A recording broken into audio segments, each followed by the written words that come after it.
तो भाजपा प्रदेश प्रमुख जगदीशभाई विश्वकर्मा अहमदाबादની મુલાકાતે પ્રદેશ પ્રમુખ જગદીશભાઈ વિશ્વકર્માની ઉપસ્થિતિમાં પ્રચાર સભા યોજાઈ। પ્રદેશ પ્રમુખ જગદીશભાઈએ વીરેશ્વર મહાદેવના દર્શન કર્યા। પ્રદેશ અધ્યક્ષ જગદીશ વિશ્વકર્માએ ખેડામાં જાહેર સભાને સંબોધી।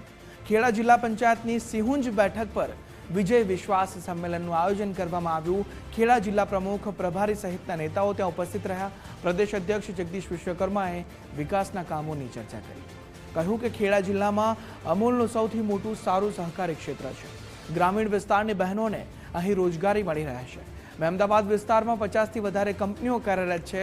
સરકારે 22 કરોડના ખર્ચે રવિશંકર મહારાજ હોલ બનાવ્યો। પાણીની તકલીફ ના પડે તે માટે કરોડો રૂપિયાની ગ્રાન્ટ ફાળવી સરકાર દ્વારા ખેડા જિલ્લાને આગવું સ્થાન આપવામાં આવ્યું છે। 1 લાખ કરોડ કેટલું 1 લાખ કરોડ 1 લાખ કરોડ રૂપિયા એ મારા પશુપાલકોના ખાતામાં જમા થાય છે। આખા ગુજરાતના પશુપાલકોના ખાતામાં જમા થાય છે।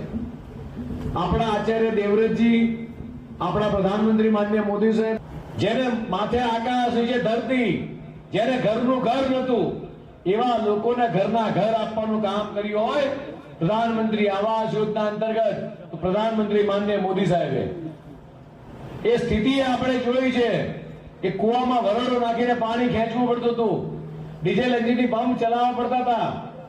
આજે કેવડિયાથી કચ્છ સુધી એ દર્દા પહોંચી છે। આજે ઘેર ઘેર મારી માતાઓ બહેનો સાક્ષી છે। મારી માતાઓ બહેનો માટે ખૂબ સારા સમાચાર છે કે સંસદની અંદર નારી શક્તિ વંદન અધિનિયમ નિયમની આ 3 દિવસની ચર્ચાઓ થવાની છે। આવનારા દિવસોની અંદર જેટલી બહેનો બેઠી છે ને, આ મંચ ઉપર ખાલી નહીં એકલા બેઠા છે, આવનારા દિવસોમાં 33% બહેનો અહીંયા હશે।